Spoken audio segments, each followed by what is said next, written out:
Le parking de l'usine est désert, comme abandonné. La manufacture charentaise, qui emploie 108 salariés, vient de mettre la clé sous la porte. Le tribunal de commerce d'Angoulême place l'entreprise en liquidation judiciaire le 15 novembre dernier. C'est un coup de massue sur la tête pour tout le monde. Parce qu'effectivement, avec ce qui s'est passé hier à l'audience, effectivement, il y avait encore un petit peu, on pouvait espérer encore un peu. Maintenant, terminé.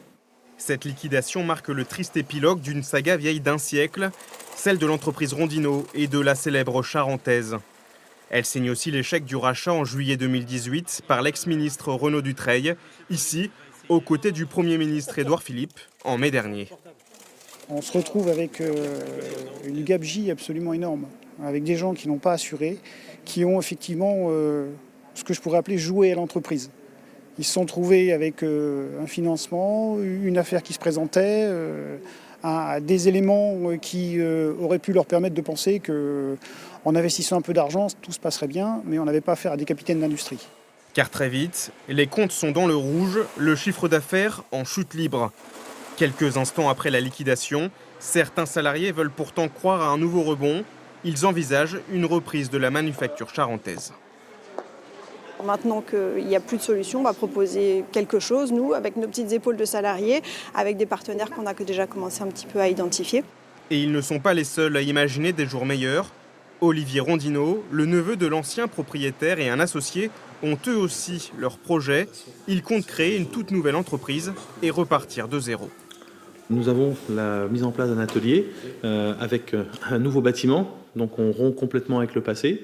Une équipe de personnes motivées avec des compétences vraiment reconnues et ensuite la confiance des clients et des fournisseurs.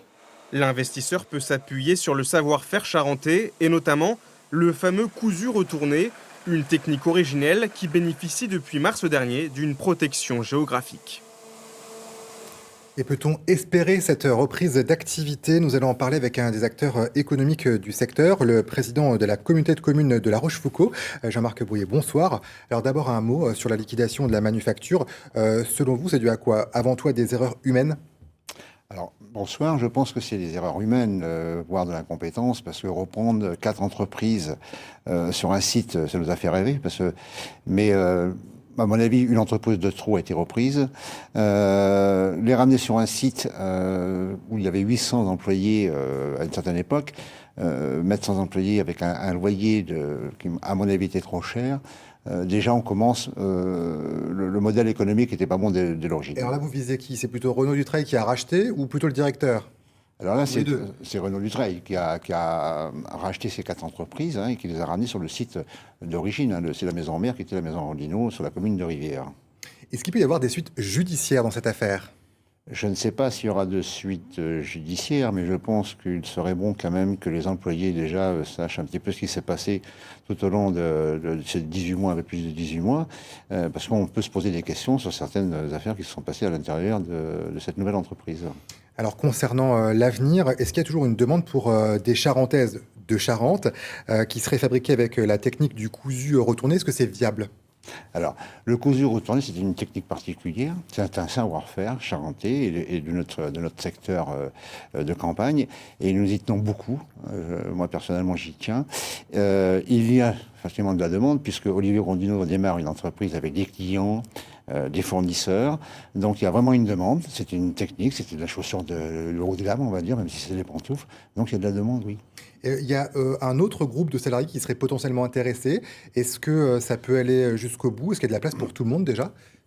Alors, je pense qu'il y a de la place pour tout le monde. La problématique que nous avons, c'est d'abord de sauver les machines. C'est pour ça que nous, en tant qu'élus, ce sera soutenu par le président du département, M. Alain Rousset, de la région, moi-même, et les 2 maires de La Rochefoucauld, et notre sénateur, le maire de La Rochefoucauld, et le maire de Rivière, et le sénateur Michel Boutan.